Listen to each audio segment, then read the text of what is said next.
Okay okay children, ఇప్పుడు మనం ఏం చేయాలి? ఓంకార మంత్రాన్ని 3 times చెప్పాలి. ఇది ఓంకార మంత్రాన్ని ప్రణవ మంత్రం అంటారు. అంటే ఏమి? కుట్టి సుబ్రహ్మణ్యేశ్వరుడు అంటే ఎవరు?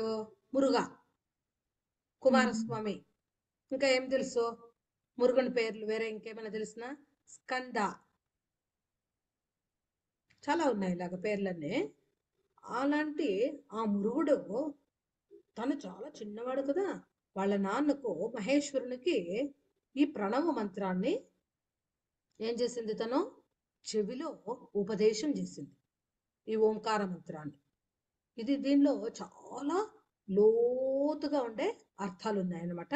ఈ ఓంకారం మనం చెప్పుకున్న తర్వాత మీకు తెలిసినా అని అడుగుతాను, తెలియకపోతే నేను చెప్తాను.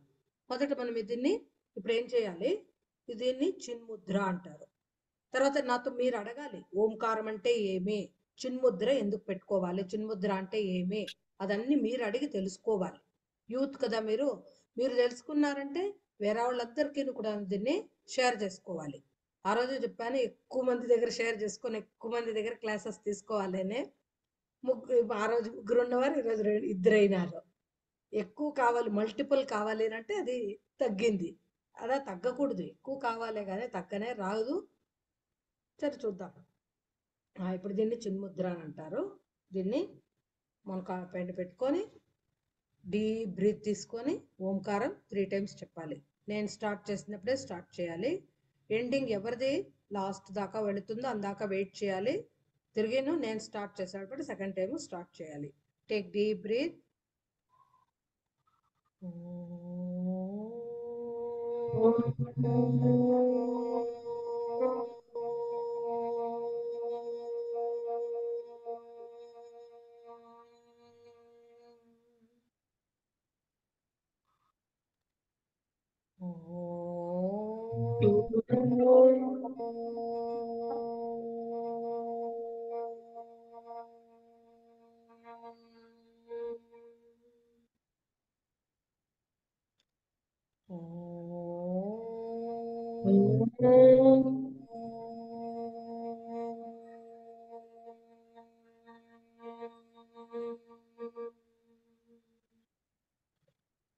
ఇప్పుడు ఆరంభ శాంతి మంత్రం చెప్పిస్తాను.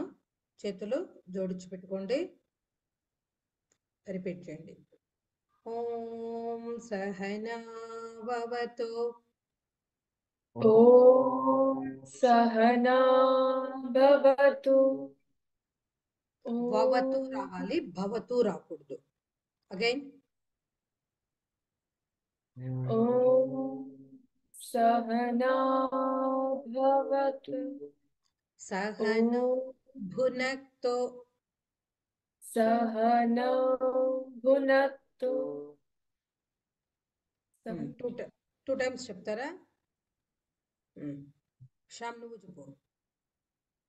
సహనా భునక్తు. సహ వీర్యం. సహ వీర్యం. సహ శ్యామ్ వాయిస్ వీర్యం. వినపడడం లేదు, లౌడ్ గా చెప్పు. సహ వీర్యం. సహ వీర్యం. కరవావహై. కరవావహై. అగైన్. కరవావహై. తేజస్వినా. తేజస్వినా. తేజస్వినా. తేజస్వినావధీతమస్తు. తేజస్వినామధీతమస్తు. తేజస్వినామధీతమస్తు. మా విద్విషావహై. మా విద్విషావహై. మా విద్విషావహై. ఓం శాంతి శాంతి శాంతి.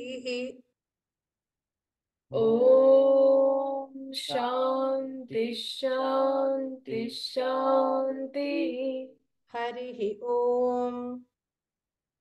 हरिः ओम् శ్రీ గురుభ్యో నమః.